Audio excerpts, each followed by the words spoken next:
Vote গ্রহণ এবং vote গ্রহণের পরদিন মালদায় বিএসএফের হাতে ধরা পড়ল তিনজন বাংলাদেশি অনুপ্রবেশকারী। স্বভাবতই এই ঘটনায় তীব্র চাঞ্চল্য তৈরি হলো মালদার হবিবপুর থানার ভারত বাংলাদেশ সীমান্তবর্তী বৈদ্যপুর অঞ্চলের কেদারিপাড়া ক্যাম্প এলাকায়। জানা গেছে ধৃত তিন বাংলাদেশির নাম যথাক্রমে মামুন শেখ, রিপন রায় এবং তারেকুল ইসলাম। এর মধ্যে তারেকুল ইসলামের বাড়ি বাংলাদেশের কুমারপুর এলাকায় এবং অপর দুজন বাংলাদেশের চাঁপাই নবাবগঞ্জ জেলার বাসিন্দা। বিএসএফ সূত্রে খবর, ধৃত তিনজনের মধ্যে একজন বৃহস্পতিবার রাতে হবিবপুর থানার বৈদ্যপুর অঞ্চলের বিএসএফের 88 নম্বর ব্যাটালিয়নের কেদারিপাড়া ক্যাম্প এলাকা দিয়ে ভারত থেকে বাংলাদেশে যাওয়ার চেষ্টা করে। ওই সময় সীমান্তে টহলরত বিএসএফ জওয়ানরা তাকে আটক করে। এরপর শুক্রবার ভোরের দিকে আরও দুই বাংলাদেশি অনুপ্রবেশকারী ভারত থেকে বাংলাদেশে যাওয়ার চেষ্টা করে। ওই সময় তাদের পাকড়াও করে বিএসএফ। এরপর শুক্রবার বিএসএফের পক্ষ থেকে তাদের বুলবুলচন্ডী গ্রামীণ হাসপাতালে মেডিকেল করিয়ে হবিবপুর থানার পুলিশের হাতে তুলে দেওয়া হয়। ধৃত বাংলাদেশিদের দাবি, তারা কাজের জন্য মুর্শিদাবাদের লালগোলা সীমান্ত এলাকা দিয়ে অবৈধভাবে ভারতে অনুপ্রবেশ করেছিল।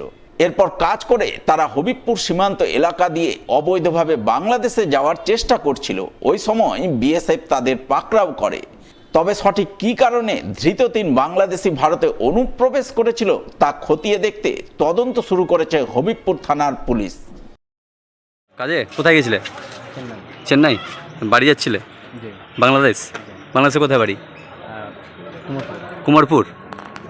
তিনজনের বাড়ি? তোমাদের বাড়ি? চাঁপানগঞ্জ। তোমার নাম কি দাদা? তোমার তারিকুল ইসলাম। তোমার নাম? রিপন রায়। তোমার নাম? মামুন শেখ।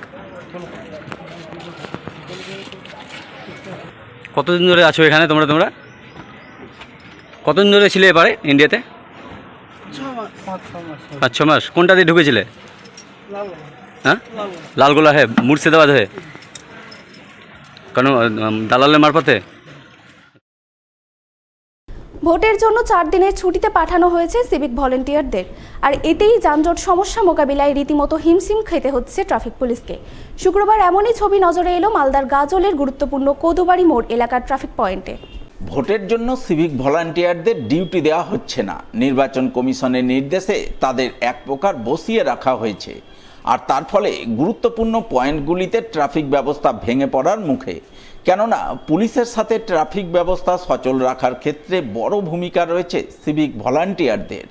গাজল শহর এলাকা, ময়না সহ যে সমস্ত জায়গায় স্বয়ংক্রিয় ট্রাফিক সিগন্যাল রয়েছে, সেই সমস্ত জায়গাতেও বড় ধরনের দুর্ঘটনার আশঙ্কা থেকে যাচ্ছে।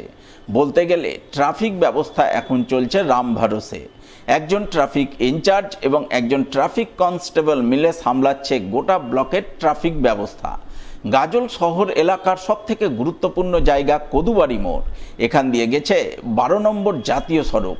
কোদুবাড়ি মোড় থেকে শুরু হয়েছে 31 নম্বর জাতীয় সড়ক। আবার 512 নম্বর জাতীয় সড়কের সংযোগকারী রাস্তা কদুমোড় থেকে শুরু হয়ে বিদ্রোহী মোড়ে গিয়ে মিশেছে। স্বাভাবিকভাবেই এই এলাকার গুরুত্ব অপরিসীম। সকাল থেকে রাত পর্যন্ত ট্রাফিক পুলিশের সাথে সিভিক ভলান্টিয়াররা যান চলাচল স্বাভাবিক রাখতে কাজ করে যান। এছাড়াও গাজল বিদ্রোহী মোড়ে সিভিক ভলান্টিয়ারদের বড় ভূমিকা থাকে। জানা গেছে গাজল ব্লকে কোদুবাড়ি মোড়, ময়না, আলমপুর, আদিনা, পান্ডুয়া, বিদ্রোহী মোড় প্রভৃতি জায়গায় রয়েছে বড়সড় ট্রাফিক পয়েন্ট। এছাড়াও রয়েছে ছোটোখাটো আরও বেশ কিছু পয়েন্ট। সব মিলিয়ে প্রায় 140 জন সিভিক ভলান্টিয়ার মোতায়েন থাকে এই সমস্ত জায়গায়। কিন্তু প্রশাসনিক নির্দেশে 20 এপ্রিল থেকে 24 এপ্রিল পর্যন্ত সিভিক ভলান্টিয়ারদের বসিয়ে রাখা হয়েছে। কিন্তু নির্বাচন কমিশনের নির্দেশে 20 এপ্রিল থেকে 24 এপ্রিল পর্যন্ত সিভিক ভলান্টিয়ারদের বসিয়ে রাখা হয়েছে। আর এতেই গাজলের বিভিন্ন ট্রাফিক পয়েন্টে গত 20 তারিখ থেকেই তৈরি হয়েছে তীব্র যানজট সমস্যা। যে সমস্যা মোকাবিলা করতে গিয়ে রীতিমতো হিমশিম খেতে হচ্ছে ট্রাফিক পুলিশকে, তা বলাই বাহুল্য। কি অবস্থা এখন ট্রাফিকের? অবস্থা একটু খারাপ আছে আর কি, একটু ট্রাফিক থাকলে আর কি ভালো হতো। কি হচ্ছে কি, অনেকে সিগন্যাল মানছেন না ঠিকঠাক, আর তাতে কি হচ্ছে যানজটটা বেশি হচ্ছে। আগে তো ছিল, আগে ভালো ছিল, সিভিকরা ডিউটি করতো, তাতে ভালো ছিল, সিভিকের জন্য ট্রাফিকটা ভালো ছিল। এখন সিভিক নেই বলে একটু অসুবিধা হচ্ছে, অনেকে ট্রাফিক আইন মানছেন না ঠিকঠাক। আগে সিভিক ছিল ঠিকঠাক, আইনটা মানছিল অনেক। ট্রাফিক আইন না মানার ফলে কি হতে পারে? দুর্ঘটনা ঘটতে পারে। হ্যাঁ, হচ্ছেই তো। হচ্ছে, এখানে হয়তো হচ্ছে না, অন্য জায়গায় হয়তো হয়েছে, সেটা খবর নেই আমাদের। হ্যাঁ, কি চাইছেন যে তারা কাজে ফিরুক? অবশ্যই ভালো হয়তো।